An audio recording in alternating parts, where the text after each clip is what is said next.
everyone, to a brand new edition of Getting Color right here on the BigVitoBrand.com and Patreon.com/BigVMafia. I am Virtue, being joined, of course, by Big Vito LaGrasso. What's up?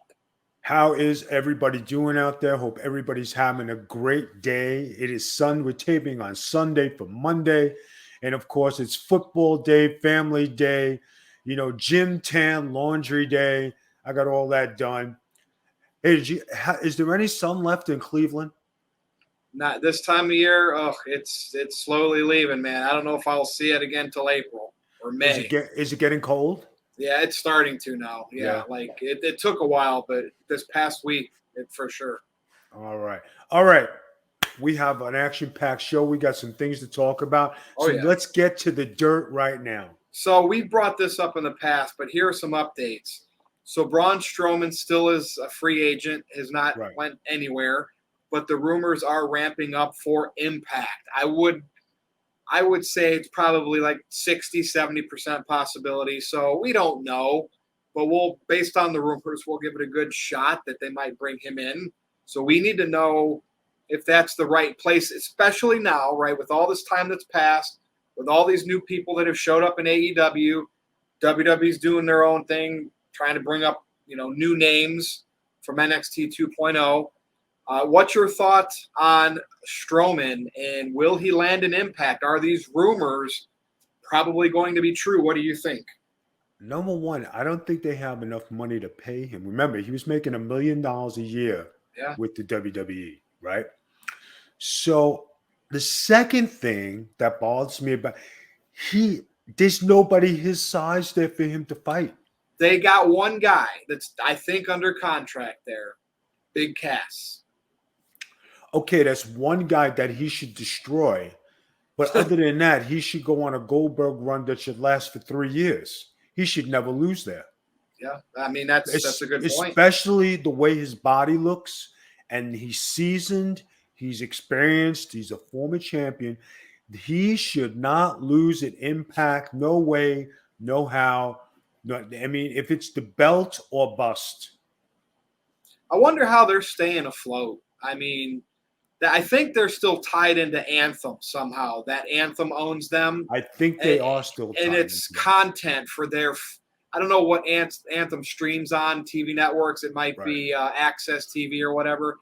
That's probably what it is, right? That's the only reason why I think they're staying around. I mean, nothing against them, but, I mean, with the history of what TNA used to be, and, they tried to go head-to-head against WWE on Monday nights, and now, they've become a shell of themselves just because of financial situation. But, I still think – part of me still thinks Strowman will show up in WWE again at a lesser contract. A, if they even want him back, and B, if he would even go back for less, right? I mean, at that point, he might try to do something else. But here's the thing that interests me. When we think of free agents and Braun Strowman, we know Wyndham Rotunda, right? Because we got to at some point stop calling him Bray Wyatt because that's WWE unless he goes back there. Right. But good old Wyndham Rotunda, he surfaced on Twitter, and he put, and I just want your thought on this, because you know my stance. I think he should go away from the wrestling business for a couple of years and try to get into Hollywood for the horror movies and whatever. But, it's blood for wrestling for him, and he's probably going to go to AEW. But he did the old hashtag cult with a K of Wyndham. What's cooking over here with, we'll say Bray Wyatt, I guess, for now, until he's officially somewhere as his new name? I got to tell you, I've said all along, the Wyatt family should reunite because that is the team to beat. It blows out anything AEW has right now. They got, Eric Rowan, Strowman, and Bray Wyatt, right? And they're all out there as far as I know, right? And we know Luke Harper passed away, so what a great tribute to bring those three in is the cult, right? I don't know. But you know what it is? Individually, those guys have a short period of greatness, and then they're going to drop. Together, those guys could last another 2-3 years doing their thing. I'm just saying, I think some people are good. I always said some people are good as singles, some could be tag teams, some belong in a group. Those three guys belong in a group. Eric Rowan, we know, can't stay by himself. Strowman is better when he has a team, and Bray Wyatt, because of his star power and his aura with the background guys, that's that's money in the bank. You can't delete that. And I just think that the three of them together are a better fit going somewhere. I can't see any three of them going to Impact. They only have 100,000 viewers, and this is not a knock against Well, Impact, but yeah. it's just the financials, where they're stationed, how they're programmed, and it had nothing to do with the talent. It's just the shitty position they're in. Any chance do you think either one of them would go to New Japan? Reason why I say that is Japan's always like bringing in the big Westerners as the villains. You know what I mean? So their Japanese guys could go over them at some point in Tokyo Dome. Any chance either one of them there? You see, now that kid Murphy he's going to New Japan. It was just announced, Buddy right? Murphy? Yeah. So if the Wyatts went over there to Japan as the Wyatt family, they could make, and this is no exaggeration, guys, they could make 10 grand a week cash each. Hands down. They will sell out every arena for them to go. If I were them, I'd be going on a plane and going to Japan, making Yeah, easy I just money. want to throw that out there because I think we've talked about AEW, we've talked about Impact, back to WWE. We haven't really said New Japan is an option, and nobody has really went over there other than you just mentioned Buddy Murphy. And Right. it's Wrestle Kingdom season coming up. I mean, I don't know. I think if the Wyatt family went over to Japan, right? Let's talk financials, okay? 3-week tour. It's 30 grand a piece. Those guys will pack arenas. Those guys will draw. Those guys will make money. So you're coming home with $30,000 cash in your hand. Why wouldn't you do that? Why wouldn't you Yeah, go? for And like probably less than a paid month. expensive. Yeah, less than a month. Take off a couple weeks and then you go do your thing. Yep, and we'll see. I mean, I'm pretty sure Wyatt's going to land somewhere for sure, and we'll be talking about it when it happens. So I don't really have much of WWE this week. So is But I there got one anything? question for you. Yes. One guy in the chat says, "What do you think about the reports of Bray Wyatt being hard to work with and out of shape?" Okay, here it is. There have been many big guys who can go out of shape, this shape, that shape. Listen, that's been his shape his whole life. He's not going to be a bodybuilder shape anytime soon, right? Yeah. As far as being hard to work with, that's a different story. Now, in his defense, how many different creative things can he come up with that they bash Yep. and they knock down? And that's what I think the rumor is. I think wrestlers work with him well. Yes. I think it was the creative and the management, which was why he's no longer there at WWE, because he finally had enough of it and probably pushed back. And you know what? The best thing he did, I liked him with Randy Orton when Randy Orton joined him. I liked him with Alexa Bliss. I thought that was great. I think they should never have broken up the Wyatt family because they were good, especially when they had, we got the whole world in your hand and everybody's singing and the kids came down. The cell phones and they had can't get any better merch. than that, guys. You can't get any better than that. So when you talk about, what's good, what's bad, that was good. WWE took it apart. And then when he resurfaced as the Fiend and they beat him, how many times can you beat somebody when they recreate themselves? That's true. Now, you look at Jinder Mahal, right? Jinder Mahal is on a win streak. He's in that King of the Ring tournament, isn't he? Right. So when he's healthy, he's good, but he's injury prone, like Samoa Joe, very injury prone. How do you put this guy there? Well, Vito, you take your chance. I mean, I don't know, right? If you're a big enough draw based on being a heel, I don't know. He's a heel, right? I know he's gotten hurt, but He's always been like a heel. I don't think Yes. the baby face thing was what 3MB, right? Which is a mid card 3MB, goofy right. gimmick. No, he's been a heel. So you're gonna get fans, hey, why are you pushing him to get that resentment, which is at least some type of heat. So it's if you can stay healthy, you can work a program, right, and put the baby face over. I mean, that's what I see him doing. What do you see for his value at this stage of his career? I just I think he's got one more chance, and I think if he gets hurt again, I think that's it. They're going to pull the plug on him and release him. They're going to fix him, release him, and that's it. And goodbye, Jinder Mahal. Yeah, that's what I think. That's true with the injuries there for sure on him. What is Samoa Joe doing these days? I have not seen him surface yet. I think it's backstage stuff with NXT. I believe. I don't, because remember they stripped him of the title when they did the reboot of NXT 2.0. Right. I have not really watched that show too much, so I don't know if he's an on-air figure or not. But I still think he's somewhat tied to them down there. Good. I don't know. I don't know what his contract status is. So good for Samoa Joe if he's got a backstage job and they took care of him that way. They made him relieve himself of the title, due to injury. If they keep him backstage, cool for him. He still has a job. Yep. And that might have been too. Like, remember they had to get the title off of Karrion Kross, who's on the main roster, and that might have been the only one they wanted to do it with. I don't know. He's kind of lost now too, right? Yeah. So I don't really have a WWE topic, but there it is.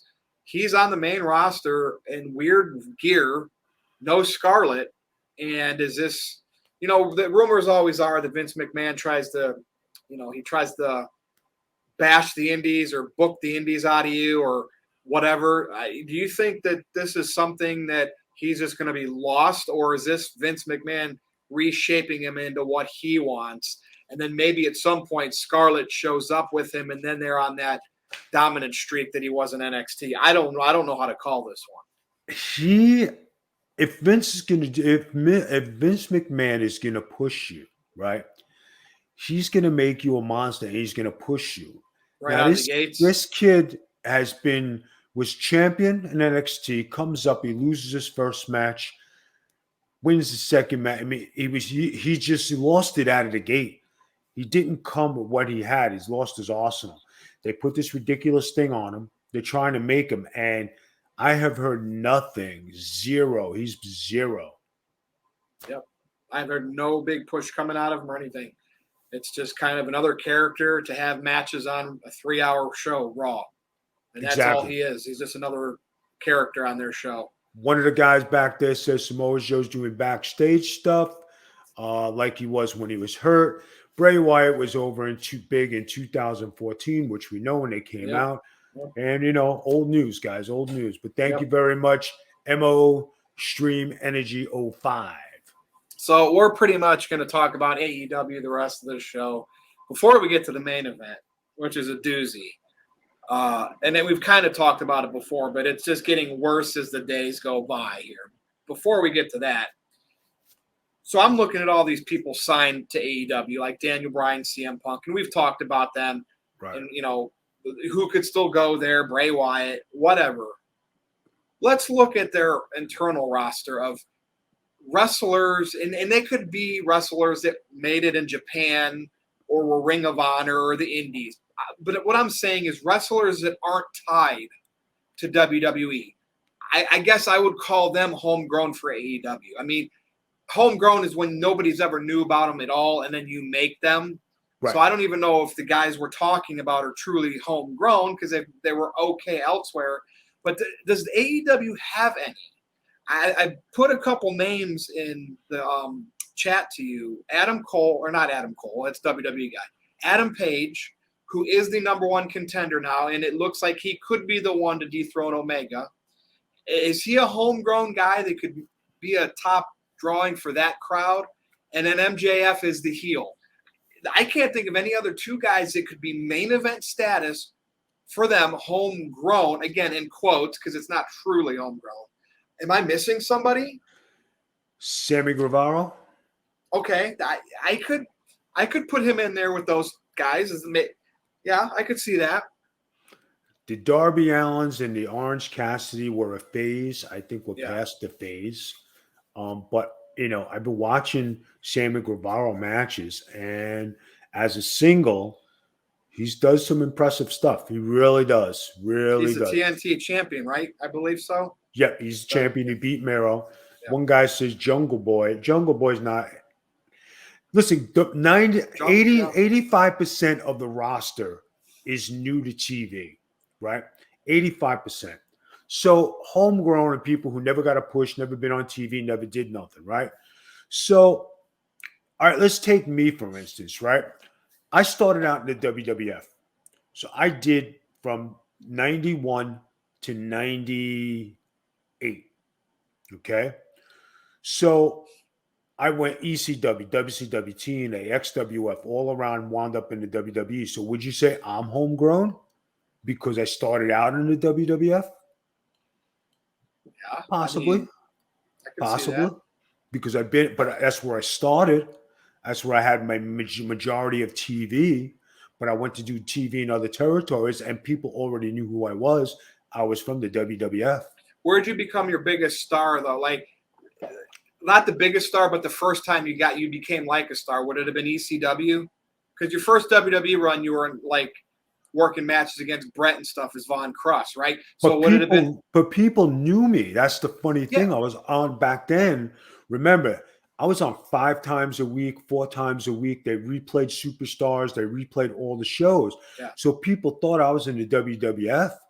But then when I went to different territories, the guys already knew me from the WWF and doing the one match in WCW. So I already had TV exposure. So I was like kind of like semi exposed, right? Then when I went to Puerto Rico, I went to Japan. They already seen me on TV. When I went back to Puerto Rico, when I went to Santo Domingo, I already had that WWF, hey, the guy's been on WWF, star power. Not to say I was a star, but I had TV exposure from them.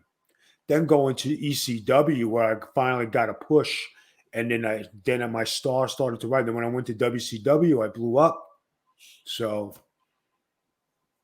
That's a good point, Vito. I can't think of any other one. I mean, in terms of AEW homegrowns that would be potential main eventers there. I mean, they're full of, a lot of their big stars are former WWE wrestlers, and that's probably what it's going to be like for most of the next several years. We'll see what they do with Adam Page and MJF and maybe Sammy Guevara down the road. I just don't see, like I always said, and this is not a disrespect to any of the guys who are working over there today. When they're over there, they kind of fit in. But if you go to put them in the WWE, that's true. I don't see them fitting in. Oh, and for the women's, would we call Britt Baker homegrown because she's her current champion? Yeah, she's homegrown because she's current champion. She had no TV exposure. But then if you put Britt Baker in the WWE women's division, she'll have a little bit of a star rise, and then she'll fall to the middle of the pack. She doesn't have the charisma of a Sasha Banks, and this is no disrespect to her. She's just a different style, but she's not going to have the kind of mic time that she has and the freedom she has in AEW. WWE's going to cut her short, and that's going to cut her off. They'd probably make her Britt Yankum, daughter of Isaac Yankum, TDS. I don't know.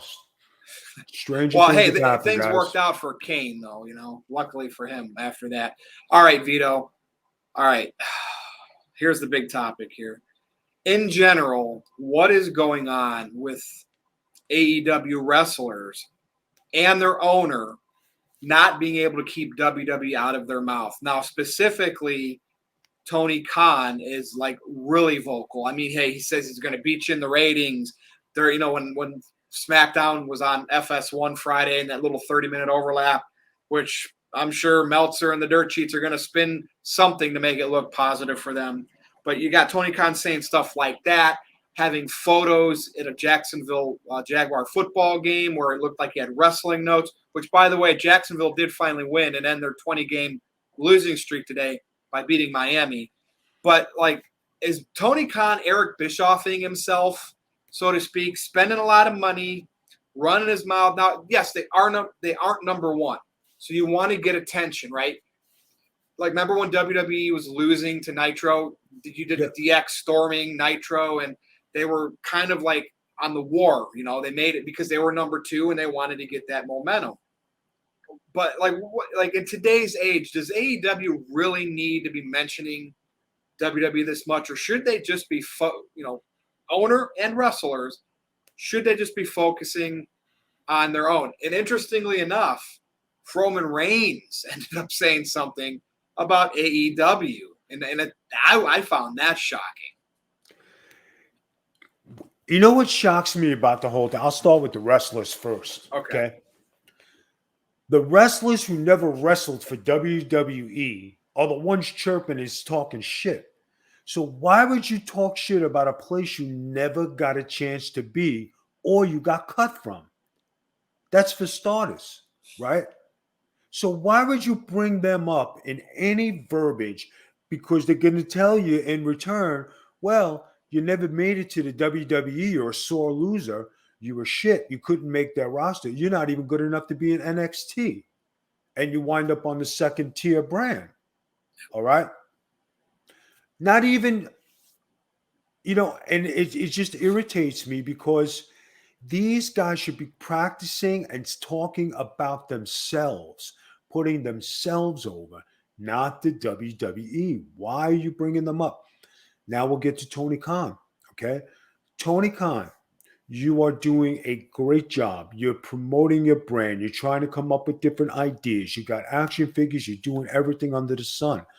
But by you bringing them up and talking about WWE and saying you're going to beat Vince and you're going to do it should be AEW straight across the board. Don't pay no mind, because the secret of success is to be your own brand. You can't be somebody else's brand and looking to beat somebody if you're not established yourself. And AEW is just starting to establish themselves as the number two brand. They're not a fly-by-night. They're not going to close in 6 months. So, Tony Khan, I have much respect for you and your business ethics and the way you're doing things. Congratulations on your success, but just keep it to AEW business. Don't talk about those guys. Don't mention those guys. Don't even give them. They should be this off your shoulder, because you're Tony Khan. Now, why do you think in a shoot interview Roman Reigns brought it up? But he was kind of in gimmick a little bit. He was saying how Punk has lost a step and a half, and Roman's whole thing right now, being the head of the table, the bloodline. I'm the best in the business. I'm carrying the industry on my back. So, do you think that was done by design to prop Roman up as I'm better than anybody in WWE and the so-called competition? I just thought that was strange. Is this a Heyman thing? Is this a Vince McMahon or Bruce Pritchard thing? Why would Roman recognize that? Okay, there's two ways you could say this, right? I don't know if Roman Reigns and CM Punk had differences. I don't know. Mm-hmm. Sometimes when guys are moving up the ranks, they rub each other the wrong way. Could be. Could it be that WWE, maybe Roman just got tired of listening to all the jabs, and him being the face of the company said something back? It could be that WWE told him, please say something to reference CM Punk to get under his skin. Okay. But I have a but here. Okay. Roman Reigns is the star of WWE because all the stars have left. Did anybody see that? There's no more Cena. There's no more Taker. There's no Rock. There's no XYZ behind him, right? They have Randy Orton. They have Edge. They have Randy Orton and Edge. Rock. It's been part-timers. He has not had a good crew of fellow main eventers Right. rotate with. I mean, So yes, you're when right. he was trying to break in that crew of main eventers, he couldn't crack it. But now that there's nobody there, he is the shining star. If everybody could follow along, this is no disrespect to Roman Reigns. You're doing a fabulous job. I love the stuff you're doing. The tribal chief, I think you and Heyman are doing an excellent job of being the man, right? But when you're coming up, like I was coming up, it's tough to pass Hogan and Flair and Sting and Nash and this one and that one and the other. It's impossible. It is impossible. It's true, and you got to remember too. When he came up, it was a group thing. It was it wasn't about Roman. It was the Shield. Remember? Yes. Yeah.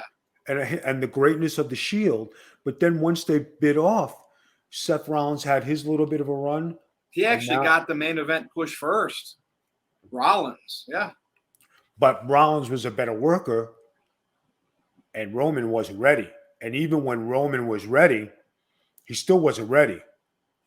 Case in point, when they brought Cena back and you watch the Cena Roman Reigns promos, you see it, right? And you saw that he wasn't sure, he didn't have the confidence as he does today. Now, he's beautiful. He's $1 million. Congratulations, Roman Reigns. You're doing an excellent job, my brother. You're doing a fabulous job. You're on top of the game. You're the king of the WWE. Stay that way, But for him to say a little bit of something, okay, great. A little set us up. But that was it. He's got Brock Lesnar to deal with. He's got other things to deal with. He's got bigger fish to fry than to worry about AEW. And Crown Jewel is this Thursday, Vito. So you're picking Lesnar to win the title. I say Reigns retains. And they have a nice little thing going on with Paul Heyman. I don't know if you watched SmackDown Friday, but I saw the clip. Lesnar signed really quick, and Roman's like, dumb farm boy. You signed that without reading it. And, of course, Brock said, oh, my advocate Paul Heyman already read it. And that was good stuff, dude.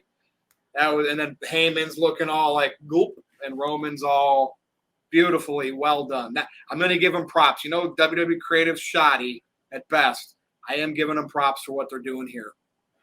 All right. Want me to tell you how the finish is going to go? Okay. All right. Paul Heyman is going to throw a foreign object into Roman Reigns. Roman's going to think he's on his team. Brock is going to block it. Kick out of it, right?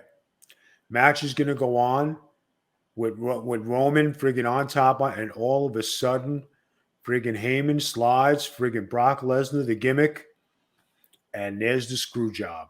So it's a double screw. Is it going to friggin' swerve you? Swerve you again. So what I'm going to go in a similar fashion, it's going to look like Paul Heyman is about to help Brock Lesnar win, just like you're saying, and he's going to not help Brock, and it's going to be a favor for Roman, and that's going to protect Brock's loss that I'm calling. It's going to be a cheap win for Roman, and Heyman and Roman will still be together united because Brock's got the limited dates. He's going to go back home for a while, and you're going to have Heyman groveling with Roman on TV for the foreseeable future on Friday nights. That's my opinion, and this is going to make this fun. Me versus you. I can't wait to see what happens. It's really the only thing I care about, by the way, on that show. I know you do. Now listen. here's the thing. Yeah. Everybody says Brock Lesnar has limited dates. How many dates is what's limited? 50? Well, I mean, he's got 8 matches in 2 years, so they can still. I don't know how many dates, but he's got. I guess it's 8 matches in 2 years. So they do have some flexibility there, I guess. I bet you he's going to – well, you figure what's after the Crown Jewel? Survivor Series. That's like the next – yeah, I think it's Survivor Series. So Survivor Series, and then after Survivor Series – there's a throwaway in December. I'm not sure what it's called. And then Royal Rumble in January. So you got Survivor Series, Royal Rumble, WrestleMania. There's 3 big shows. Yeah. He's going to be in those 3 shows. Now – in those 3 shows, I could see him holding the title for 4 or 5 months before there's a title change. And that's where I think, it's going to be something great. But I just think, for everybody's sake, It's going to be Brock and the screw job, and I'm calling it the swerve, and then the friggin' finish. Do you think that if they do what you said and Heyman realigns with Brock for the title, can they get a true? Because you know how Brock's technically the baby face now, the way they portrayed him when he's come back, and Roman's the heel. Could they do a double turn to where this is where Vince McMahon thinks if we do this, the fans who have respected this run by Roman will actually feel empathy and sympathy for him, and now he'll be that over baby face that we've always wanted. And that's where I'll give you some of the benefit of the doubt that I'm not going to completely cast your choice off, because if Vince McMahon truly, remember, New Day didn't get over, they turned him heel, then they got over, and Vince has stuck with it since. Vince, when he wants something and it doesn't happen the way he wants it, he still finds a way to try to get it there. I will give you that if it happens. They don't have that super baby face that Cena. When Cena left, they don't have that superpower baby face. They try to with Randy Orton Randy Orton is not a baby face. Edge is too wishy-washy. He's into this serious, mysterious vibe, right? Who do they have as a serious baby face? Nobody. I mean, it was Drew McIntyre, but he lost a lot of luster. Oh my God, getting him away. Yeah. But if you look at it, right, they turn Roman babyface, right, and Heyman and Brock are standing there. Ha ha ha! We got you, Roman. All of a sudden, Roman Reigns combusting down. Bang, bang, bang, bang. And the crowd's popping for him. Right, and the people are going nuts. And here he is with Paul Heyman, super punch, boom. And then the crowd goes wild. He's standing there. The Usos are standing with him. So now you got Brock reeling, picking up his belt, picking up Heyman, and they're going to the back. You just created the new Shield. And remember, DX was heels, but Vince ran him as babies in the main events. Remember? Mm-hmm. DX, I mean, and he likes this bloodline thing, selling a lot of T-shirts. Vito, you might be onto something, and we will definitely be talking about it next time. That's all I got right now. That's it. Close your show, man. Right. Great show. Great show. Be sure to follow Vito on Twitter at the Big Vito Brand and me at NoDQ_Virtue. But this has been Getting Color right here on the BigVitoBrand.com. And also check out Patreon.com/BigVMafia.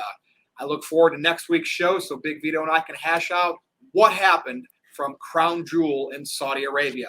For Big Vito, I am Virtue. We'll see you next time. Thank you guys in the chat. Appreciate it.